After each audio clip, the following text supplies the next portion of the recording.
नमस्कार दोस्तों, मैं भूपेश जवांगन। आज हम लोग बाल मनोविज्ञान के अंतर्गत निर्देशन एवं परामर्श, निर्देशन को इंग्लिश में बोलते हैं गाइडेंस बोलते हैं और परामर्श को बोलते हैं काउंसलिंग बोलते हैं। ठीक है ना, एक गाइडेंस हो गया और एक क्या है काउंसलिंग। इन दोनों में अंतर क्या है ये हम लोग देखेंगे। ठीक है ना, तो चलिए ध्यान से वीडियो में बने रहिएगा। ये वाला जो पिकासो का बुक है अनिल दीक्षित सर का, वो बुक से है और लास्ट में हम लोग जो है डिजिटल फॉर्म में पढ़ेंगे और एमसीक्यू क्वेश्चन भी सॉल्व करेंगे। ठीक है ना, तो वीडियो में लास्ट तक बने रहिएगा। इसमें जो है जितने भी प्रकार से क्वेश्चन बन सकते हैं या जितने भी थ्योरेटिकल टॉपिक है ना, वो हम लोग कवर करेंगे निर्देशन एवं परामर्श से। इससे पहले हम लोग को क्वेश्चन सॉल्व करने से पहले थ्योरी उसके बारे में जानना बहुत ज़रूरी होता है, तभी आप लोग क्या है बहुत सारे एमसीक्यू सॉल्व कर सकते हैं। अगर आप लोग डायरेक्ट एमसीक्यू पकड़ते हैं, इस क्वेश्चन के मतलब इस टॉपिक के बारे में पता ही नहीं है, तो फिर नहीं बन पाएगा। ठीक है, तो ध्यान से आप देखिएगा। निर्देशन या गाइडेंस के बारे में देख रहे हैं हम लोग।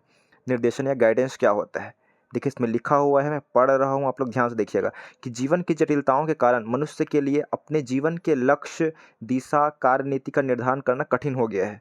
जीवन बहुत बहुत ज़्यादा जटिल है, बहुत सारे ऊंच नीच उतार चढ़ाव आते रहते हैं हमारे जीवन में।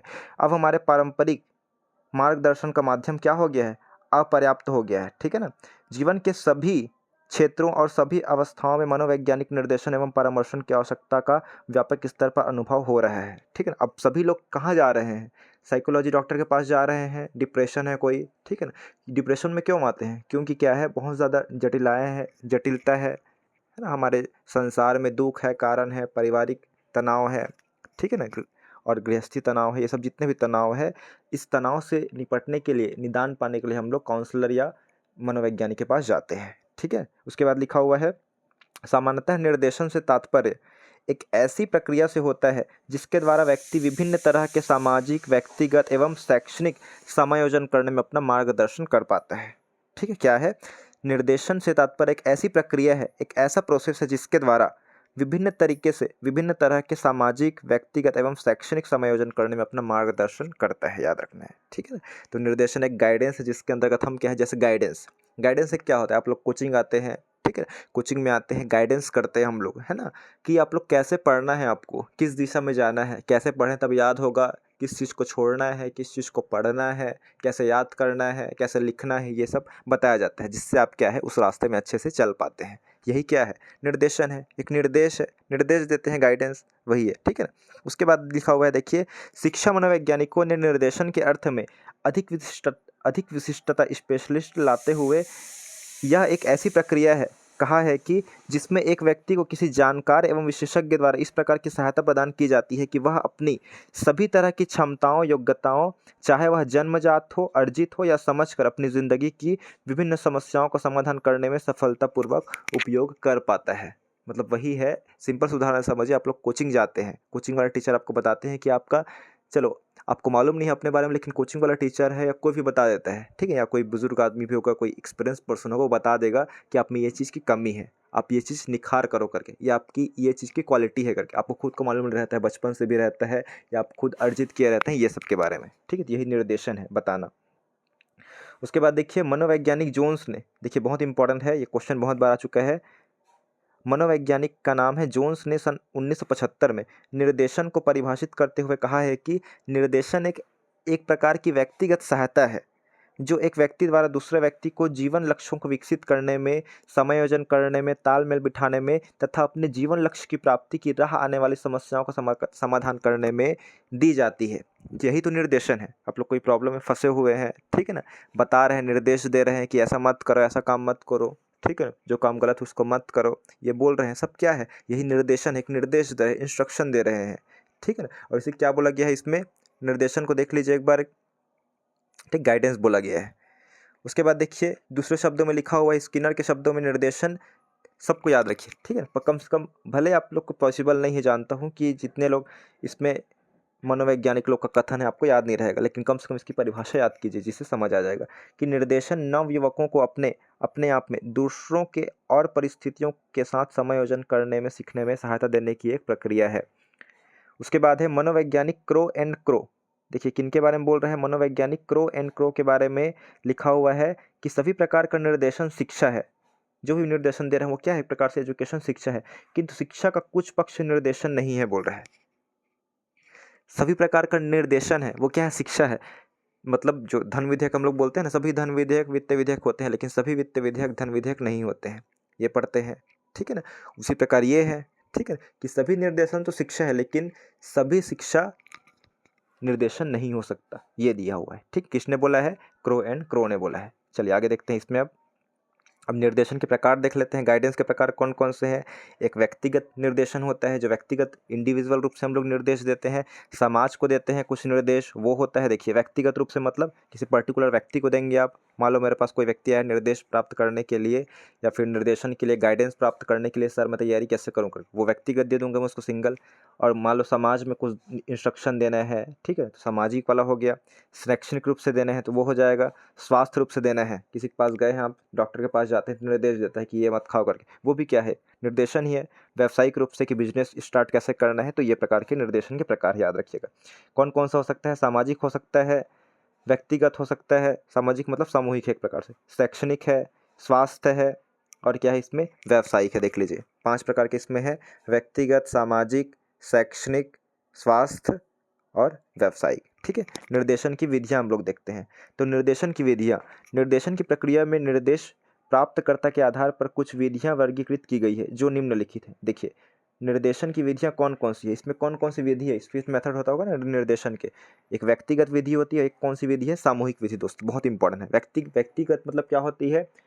व्यक्तित्व विधि मतलब एक पर्टिकुलर व्यक्ति को दिया जाएगा। और सामूहिक मतलब क्या है? जैसे कि हम लोग कोई क्लास में टीचर लोग अपना निर्देश देते हैं बच्चों को, तो वो क्या होगी? सामूहिक होगी। ठीक है। और मान लो पर्टिकुलर किसी व्यक्ति को दे रहे हैं हम लोग, वो व्यक्तिगत होगी। सिंपल से याद रखना है, 2 विधि है। निर्देशन की आवश्यकता क्यों पड़ती है उसको हम लोग देख लेते हैं। ठीक है ना। तो निर्देशन की आवश्यकता, the need for guidance, Virginia विश्वविद्यालय के शिक्षकों के एक प्रतिनिधि समूह ने, कौन से विश्वविद्यालय बोल रहे हैं? वर्जीनिया विश्वविद्यालय के शिक्षकों के एक समूह, प्रतिनिधि समूह ने, क्या बोला गया है? प्रतिनिधि समूह ने निम्नलिखित आवश्यकताओं की पूर्ति के लिए निर्देशन को आवश्यक बताया है। जैसे व्यक्ति को अपने आप को समझ पाने के लिए, क्या बोल रहे हैं? ध्यान से देखिए दोस्तों, बहुत इंपॉर्टेंट है। व्यक्ति को अपने आप को समझ पाने के लिए तथा अपनी योग्यताओं तथा अपनी सीमाओं और अपनी अंतर्निहित, ठीक है, देखिए बहुत सारी इंपॉर्टेंट दोस्तों याद रखिए, अंतर्निहित, ये सब बहुत इंपॉर्टेंट है। अंतर्निहित शक्ति को पहचान पाने में सक्षम बनाने के लिए इंपॉर्टेंट है। नैतिक आध्यात्मिक मूल्यों के प्रति संवेदनशीलता विकसित करने के लिए, समाज में हो रहे परिवर्तनों के प्रति समायोजन के लिए, अपने संसाधनों के विकास एवं आत्मनिर्देशन के लिए, ये सब की आवश्यकता पड़ती है। सिर्फ आपको याद रखना है। ठीक है। मान लो बड़ा क्वेश्चन आता है तो घबराना नहीं है निर्देशन से। तो क्यों इंपॉर्टेंट है? नैतिक एवं आध्यात्मिक मूल्यों के प्रति हम लोग को जानकारी प्राप्त करने के लिए, संवेदनशील विकसित करने के लिए, व्यक्ति को अपने आप को समझ पाने तथा अपनी योग्यताओं तथा अपनी सीमाओं, कमी क्या है? सीमा मतलब होती है कमी। ठीक है ना। और अपनी अंतर्निहित, जो अपने आप आत्मा में या अपने अंदर निहित है शक्ति को पहचान पाने में उसको सक्षम बनाने के लिए, और समाज में हो रहे परिवर्तनों के प्रति समायोजन के लिए, अपने संसाधनों के विकास और आत्मनिर्देशन के लिए। ठीक है। निर्देशन के परम उद्देश्य देखते हैं। परम उद्देश्य मतलब सबसे ज़्यादा उद्देश्य इसका क्या है? एम क्या है निर्देशन के? अल्टीमेट एम्स ऑफ गाइडेंस, अंततः इसका उद्देश्य क्या है? तो मनोवैज्ञानिक किसने दिया है? क्रिब्बिन। क्या लिखा है देखिए, क्रिब्बिन ने निर्देशन के परम उद्देश्य निम्नवत बताया है। क्रिब्बिन के अनुसार पढ़ रहे हैं, याद रखेंगे ना कम से कम, क्रिब्बिन। तो व्यक्ति का सर्वोत्तम विकास हो। निर्देशन क्यों इंपॉर्टेंट है? कि व्यक्ति का सर्वोत्तम विकास हो, व्यक्ति अपने आप खुद के बारे में जान पाए कि उसकी क्या स्ट्रेंथ है, उसकी क्या क्वालिटी है। ठीक है, इसलिए निर्देशन आवश्यक है। दूसरा है व्यक्ति का पूर्णतः परिष्कृत विकास हो, मतलब शुद्ध रूप से व्यक्ति का विकास हो, इसलिए इंपॉर्टेंट है। शारीरिक रूप से भी हो, बौद्धिक रूप से भी हो, सामाजिक रूप से भी हो। संवेग मतलब क्या हो? फीलिंग। ठीक है ना, फीलिंग रूप से भी हो, और सामाजिक तथा नैतिक विकास हो। और क्या है चौथा? देखिए व्यक्ति को बेहतर जीवन जीना सिखाना। बेहतर जीवन कैसे जी सकते हैं, कैसे बताएंगे? कोई बताता है हमको सही क्या है, गलत है, सही क्या है और गलत क्या है, तब हम लोग बेहतर जीवन जी पाएंगे। तो याद रखना है, पहला क्या है? व्यक्ति का सर्वोत्तम विकास हो, पूर्णतः परिष्कृत विकास हो मतलब छना हुआ विकास हो, और शारीरिक, बौद्धिक, सांवेगिक, सामाजिक और नैतिक विकास हो, और व्यक्ति को बेहतर जीवन जीना सिखाना, ये है। उसके बाद देखिए निर्देशन के क्षेत्र या प्रकार का देखते हैं। ठीक, विधि देख चुके हैं, इंपॉर्टेंट क्यों है ये देख चुके हैं। अब देखते हैं एरियाज या टाइप ऑफ गाइडेंस। ठीक है, ये इंपॉर्टेंट है। तो निर्देशन एक आंदोलन के रूप में व्यक्ति के व्यावसायिक और समायोजनात्मक विकास के लिए आरंभ किया गया था, लेकिन धीरे धीरे निर्देशन के क्षेत्र का विस्तार होता गया और निर्देशन शिक्षा प्रणाली का भी अंग बन गया है। याद रखेंगे, हम लोग क्या पढ़े हैं? सभी निर्देशन शिक्षा हो सकते हैं, लेकिन सभी शिक्षा से संबंधित जो है निर्देशन नहीं हो सकते। तो निर्देशन क्या है? शिक्षा प्रणाली का अंग बन गया है। ठीक है। मार्टिन प्रोक्टर मनोवैज्ञानिक के निर्देशन के क्षेत्र में आधुनिक दिशाओं को 6 प्रमुख श्रेणियों की सीमाओं के अंतर्गत विभाजित किया है, जो निम्न प्रकार है। किसके अनुसार है? मार्टिन प्रोक्टर, याद रखेंगे, बहुत इंपॉर्टेंट है मार्टिन प्रोक्टर। 6 कौन कौन से है? शैक्षणिक वाला है, ठीक है, शैक्षणिक वाला हो गया, व्यावसायिक वाला है, व्यक्तिगत रूप से है, ठीक है, स्वास्थ्य रूप से है। हम लोग 5 पढ़े हैं, है ना, उसमें भी पढ़े थे हम लोग प्रकार में कौन कौन से पढ़े हैं? शैक्षणिक रूप से, व्यावसायिक रूप से, व्यक्तिगत रूप से, सामाजिक रूप से और स्वास्थ्य रूप से देखे थे, ठीक है ना। सामाजिक इसमें उल्लेख नहीं किया गया है। और क्या है? विकासात्मक निर्देशन है, और क्या है? उप व्यावसायिक निर्देशन है, याद रखना है। व्यावसायिक भी है और उप व्यावसायिक भी है और विकासात्मक निर्देशन, ये 6 प्रकार का मार्टिन प्रोक्टर सॉरी, ठीक है ना। शैक्षिक निर्देशन में एक बार देख लेते हैं। देखिए, डायरेक्ट उदाहरण की बात करते हैं, इसमें कुछ नहीं लिखा हुआ है, नए क्षेत्र का उदाहरण की बात करते हैं। शैक्षिक निर्देशन में देखिए, ठीक है, ध्यान से देखते जाइएगा कि मान लो कोई विद्यार्थी बीए के विषय में इतिहास, शिक्षा शास्त्र एवं समाजशास्त्र विषय का चयन करता है। कौन कौन सा विषय चयन कर रहा है? बीए के विषय में इतिहास का चयन कर रहा है, मतलब हिस्ट्री का, शिक्षा शास्त्र का चयन कर रहा है विषय का, और समाजशास्त्र का। तो वह विद्यार्थी माध्यमिक शिक्षा सेवा चयन बोर्ड द्वारा आयोजित विषय से, टीजीटी परीक्षा से वंचित हो जाता है। क्या बोल रहा गया है? कोई विद्यार्थी बीए के विषय में, देखिए लिखा हुआ है, कोई विद्यार्थी बीए के विषय में इतिहास, शिक्षा शास्त्र एवं समाजशास्त्र विषय का चयन करता है तो वह विद्यार्थी माध्यमिक शिक्षा सेवा चयन बोर्ड द्वारा आयोजित परीक्षा सामाजिक विषय से, टीजीटी परीक्षा से, ठीक है, वंचित हो जाता है। अतः शिक्षा जगत में निर्देशन एवं परामर्श का होना आवश्यक है, शैक्षणिक रूप से बोल रहे हैं, ठीक है। शैक्षणिक रूप से क्या है? इसीलिए सब चीज़ इसको नॉलेज होना चाहिए बोल रहे हैं। सामाजिक विषय से वह क्या हो जाएगा? वंचित हो जाएगा, ठीक है, ये है। महत्वपूर्ण स्मरणीय तथ्य मनोवैज्ञानिक रूप स्ट्रैक के शब्दों में, ये इतना याद नहीं रखना है। व्यावसायिक में देख लीजिए,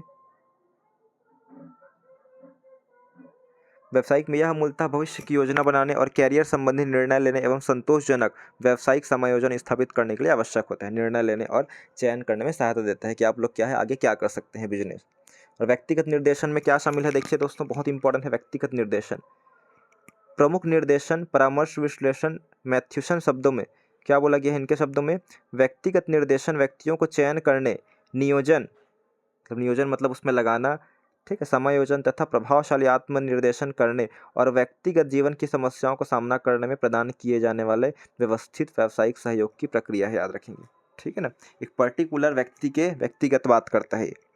विकासात्मक में देखा जाए तो विकासात्मक में क्या है? व्यक्तिगत निर्देशन, जहाँ यह प्रयत्न किया जाता है कि परिवेश में ठीक से बैठ सके, व्यक्ति जो है अपने परिवेश में ठीक से बैठ सके, उसका विकास हो पाए, व्यक्ति को अपने सर्वोत्तम ढंग से विकसित हो में सहयोग प्रदान करता है। इस प्रकार विकासात्मक निर्देशन बहुत कुछ व्यक्ति के सर्वांगीण विकास में सहायता करता है, ठीक है।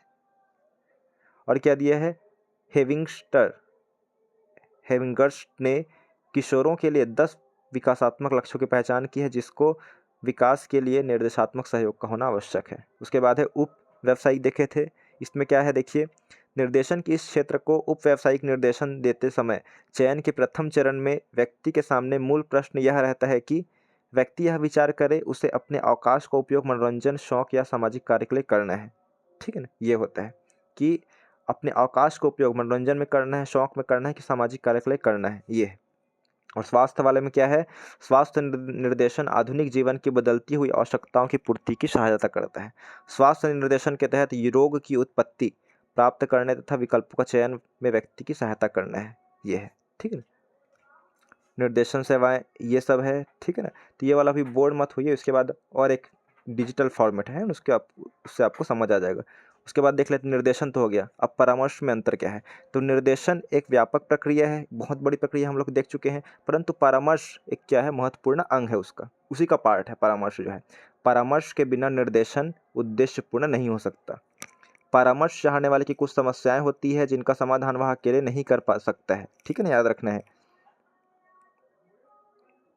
इन समस्याओं के समाधान के लिए उसे किसी दूसरे व्यक्ति के सुझाव की आवश्यकता होती है और ये सुझाव ही परामर्श कहलाते हैं, जिसे कौन करता है? परामर्शदाता, काउंसलर जो है देते हैं, ठीक, सुझाव देता है। तो एक प्रकार से उसी का अंग है, याद रखना है, एक प्रकार से उसी का पूरक है।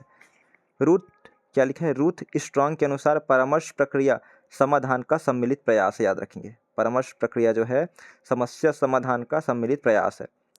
रॉबर्ट्स के अनुसार देख लीजिए इसका परिभाषा क्या क्या है, ठीक है, भले आपको याद नहीं रखना है कि किसके अनुसार क्या है। रॉबिन्स के अनुसार पढ़ रहा हूँ मैं, दो व्यक्तियों के संपर्क की उन सभी स्थितियों को समावेश करता है जिनमें एक व्यक्ति को उसके स्वयं के एवं पर्यावरण के बीच अपेक्षाकृत प्रभावी समायोजन प्राप्त करने की सहायता की जाती है। ए जोन्स के अनुसार परामर्श की प्रक्रिया में जब तक विद्यार्थी स्वयं इच्छा से भाग नहीं लेता है, सफल नहीं हो पाता है। प्रार्थी की स्वयं की इच्छा से उसे पूरा सहयोग प्रदान करने की प्रेरित करती है। और क्या बोल रहे हैं, परामर्श एक ऐसा संबंध प्रदान करे जो तात्कालिक एवं दीर्घकालिक आवश्यकताओं की पूर्ति कर सके। ठीक, ये है परामर्शन का मुख्य उद्देश्य क्या है। परामर्शी के जीवन में एक ऐसा परिवर्तन लाना है जिससे उसके जीवन की सार्थकता में वृद्धि हो सके, ये याद रखना है, ठीक है ना। जो उनसे परामर्श लेने आया है उनके जीवन को बदल देना, मतलब अच्छी चीज़ों में बदल देना, याद रखना है, ठीक है ना, उनके लिए अच्छा काम करना। परामर्शन परामर्शी के लिए एक अधिगम मतलब सीखने की परिस्थिति उत्पन्न करता है जिनके द्वारा व्यक्ति को संज्ञान, अनुभूति, अनुक्रिया तथा अंतर्वैयक्तिक संबंधों में ऐच्छिक परिवर्तन उत्पन्न करने में मदद मिलती है। परामर्श क्या है, एक त्रिध्रुवीय प्रक्रिया है। त्रिध्रुवीय मतलब तीन पक्ष वाला प्रक्रिया है, क्योंकि परामर्श देने और परामर्श लेने वाले दो व्यक्ति होते हैं और एक क्या है, परामर्श होता है। देखिए कौन कौन होते हैं इसमें, एक जो है परामर्श लेने के लिए आएगा, एक परामर्श देगा, और एक क्या रहेगा उसके बीच का कड़ी क्या रहेगा, जो परामर्श होगा, जो सलाह देगा, बात बताएगा वो, ठीक है। तो निर्देशन एक प्रकार की सहायता है जो निर्देशक देता है। देखिए क्या लिखा है, निर्देशक और परामर्श में अंतर, निर्देशन में अंतर क्या है। निर्देशन एक प्रकार की सहायता है जो कौन देता है, निर्देशक देता है, और निर्देशक देने में निर्देशक सक्रिय रहता है, ठीक है, जबकि परामर्श की प्रक्रिया में निर्देशक एवं सलाह लेने वाला दोनों सक्रिय होते हैं, ठीक है। देखिए सिंपल से ही यही बात है इसमें। देखिए जबकि परामर्श की प्रक्रिया में निर्देशन एवं सलाह लेने वाला दोनों सक्रिय होता है, दोस्तों याद रखेंगे, निर्देशन भी सक्रिय होता है, ठीक है, परामर्श में, और कौन, सलाह लेने वाला, जो सलाह लेने वाला है वो भी सक्रिय होता है, दोनों सक्रिय होते हैं, और उसमें क्या है, एक एक्टिव होता है, याद रखेंगे, ठीक है, ये इंपॉर्टेंट है। परामर्श की विधियाँ, परामर्श की दो विधियाँ हैं, एक वैयक्तिक विधि है व्यक्तिगत रूप से, और एक क्या है, सामूहिक विधि, जैसे हम निर्देशन में देखे थे। परामर्श के कुछ अंग देख लेते हैं त्रिध्रुवीय में। एक कौन होता है, परामर्श प्रार्थी होगा जिसे काउंसली बोलेंगे, और परामर्शदाता जो काउंसलर होगा, और लक्ष्य होगा, ठीक है ना। लक्ष्य मतलब क्या है, किस चीज़ के बारे में समस्या है, समस्या ही क्या है, लक्ष्य है, समस्या का समाधान। परामर्श के अंग को देखें तो परामर्श की प्रक्रिया का सबसे महत्वपूर्ण घटक क्या है, लक्ष्य है। लक्ष्य ही क्या है पता होना चाहिए, कि मान लो आपके पास कोई आदमी आया, आप काउंसलर हो, ठीक है ना, पता रहना चाहिए कि हमको किस वे में उसको क्या है, समाधान करना है, उसकी किस समस्या है, उसकी समस्या क्या है, एक लक्ष्य रहना चाहिए कि इसको हम लोग डिप्रेशन से निकालना है बाहर, ठीक है ना, तो रोग से हमको इलाज करना है, ये वाला है, निदान करवाना है। तो इन लक्ष्यों को परामर्शदाता वातावरण के एक समाज के अनुरूप ही निर्धारित करता है। इन लक्ष्यों को परामर्शदाता वातावरण एक समाज के अनुरूप ही निर्धारित करता है, इसलिए परामर्श एक त्रिध्रुवीय प्रक्रिया है जिसके तीन मुख्य घटक है, ठीक है। परामर्श प्रक्रिया के चरण, देखिए लिखा हुआ है, चरण बहुत इंपॉर्टेंट है। प्रार्थी का खुद परामर्शदाता के पास सहायता के लिए जाना, इसका चरण याद रखेंगे, क्रम से जमाने के लिए आ जाता है। तो प्रार्थी मतलब जिसको सहायता चाहिए वो परामर्शदाता के पास जाएगा, पूरा परामर्श सत्र की स्थापना होगी, ठीक है ना, परमिशन लिया जाएगा, सौहार्दपूर्ण संबंध की स्थापना होगी, मतलब मेल मिलाप होगा दोनों का, परामर्श जो दाता है और परामर्शी जो लेने वाला है। उसके बाद क्या है, समस्या का क्या कराया जाएगा, समस्या का दोस्तों याद रखिएगा परिचय कराया जाएगा, ठीक है ना। उसके बाद जो है समस्या का छानबीन किया जाएगा, समस्या क्यों उत्पन्न हुई है, ठीक है ना। उसके बाद प्रार्थी है ना जो आया है अपना समस्या लेकर, प्रार्थी के समस्या के बारे में उससे अवगत कराना, ठीक, अवगत कराया जाएगा कि समस्या क्यों उत्पन्न हुई है। उसके बाद समस्या समाधान की प्रस्तुति करेगा, इसके समाधान के लिए ये उपाय है करके। फिर परिणाम का मूल्यांकन करेगा, इसका परिणाम का मूल्यांकन क्या क्या हो सकता है। फिर परामर्श संबंध का समापन होगा, फिर अनुवर्ती सेवा का प्रबंध होगा, फिर अपेक्षित क्या है, परिवर्तन होगा, जो चाहता है वो परिवर्तन हो जाएगा। मान लो वो निकलना चाहता है इस डिप्रेशन से, मान लो ब्रेकअप हुआ है, ठीक है ना, या कोई बहुत शोक में है, किसी घर के है बहुत ज़्यादा कुछ नुकसान हुआ है, कोई छोड़ के चले गया हमको, ठीक है ना, तो बाकी जो चाहता है उस चीज़ से, उस दुख से हम लोग निकल जाए करके, या बहुत ज़्यादा किसी बिजनेस में नुकसान हुआ है तो वो नॉर्मल हो जाऊँ करके फिर उसको परिवर्तन हो जाता है, अपेक्षित परिणाम जो चाहता है। परामर्श प्रक्रिया के पद ये है विलियमसन और हर्ले के अनुसार। इसके पद कौन कौन से है, देखिए। विश्लेषण वह प्रक्रिया है जिससे तथ्यों का संकलन किया जाता है ताकि परामर्श प्रार्थी का अध्ययन किया जा सके। विश्लेषण किया जाता है, याद रखेंगे। जो भी काउंसलर होगा वो क्या करेगा, ठीक है, देख क्या करेगा, वो तथ्यों का संकलन करेगा, बहुत सारे तथ्य जुटाए लगा, उसके बाद क्या है परामर्श, किससे संबंधित तथ्य, जो प्रार्थी आया हुआ है, ठीक है। संश्लेषण, विश्लेषण तो आ गया, ठीक है ना। संश्लेषण में इस पद में एकत्रित की गई सूचनाओं को संगठित तथा एकत्रित किया जाता है। इस पद में क्या है, एकत्रित की गई सूचनाओं को संगठित या एकत्रित किया जाता है, याद रखेंगे। निदान, इस पद में समस्या के कारणों का निरीक्षण करके कारणों के बारे में निष्कर्ष निकाला जाता है, निदान करके, ठीक है ना, निष्कर्ष निकाला जाता है। पूर्व अनुमान, निदान के उपयोग के बारे में कथन देने को पूर्व अनुमान कहते हैं। निदान के उपयोग के बारे में कथन देने को, वो कथन बताया गया ऐसा ऐसा हो सकता है करके, इसी को पूर्व अनुमान मतलब लगाते हैं, हाँ ऐसे करेंगे तो ऐसा हो सकता है करके। परामर्श, तो परामर्शदाता और प्रार्थी जो समस्या लेकर आया है द्वारा समायोजन के लिए उठाए गए कदमों को इस पद में लिखा जाता है। फिर अनुवर्तन है, अनुवर्तन में क्या है, परामर्शदाता की सेवाओं की प्रभावशीलता का मूल्यांकन एवं परामर्श प्रार्थी की सहायता के करने के प्रयास में शामिल रहते हैं। ये याद रखना है, 6 पॉइंट याद रखना है, विश्लेषण, संश्लेषण, निदान, पूर्व अनुमान, परामर्श और अनुवर्तन, ये याद रखना है दोस्तों, ठीक है। उसके बाद है परामर्श के सामान्य प्रकार। परामर्श के प्रकार कौन कौन से हैं, सामान्य प्रकार अगर देखें तो निर्देशित परामर्श, देखिए डायरेक्ट आता है निर्देशित परामर्श, अनिर्देशित परामर्श और समन्वित परामर्श। निर्देशित मतलब क्या है, परामर्शदाता पर आधारित होगा, और इसमें क्या है दोनों पर आधारित होगा, अनिर्देशित में, ठीक है, दोनों बातचीत करेंगे। और समन्वित में क्या होंगे, परामर्शदाता, परामर्श प्रार्थी के और समन्वित आधारित रहेगा दोनों में, ठीक है। तो 3 प्रकार के होंगे, निर्देशित, अनिर्देशित और समन्वित क्या रहेंगे, परामर्श रहेंगे, बहुत इंपॉर्टेंट है। हाँ, परामर्श के 5 प्रकार है, शैक्षिक, नैदानिक, मनोवैज्ञानिक, व्यावसायिक परामर्श और सामाजिक परामर्श, ठीक है। ये देख लीजिए, निर्देशन एवं परामर्श की शुरुआत प्रथम बार कहाँ हुई थी, ये मोस्ट इंपॉर्टेंट है, ठीक है ना। कम से कम आपको जो थियोरेटिकल, आपको मैं जानता हूँ कि आपको ये चैप्टर जो है थोड़ा सा कठिन लगा, समझ नहीं आएगा, कन्फ्यूज़न ही लगा होगा, ठीक है ना, लेकिन आपको थोड़ा बहुत याद रखना है, कम से कम ये वाला तो याद रख लीजिए।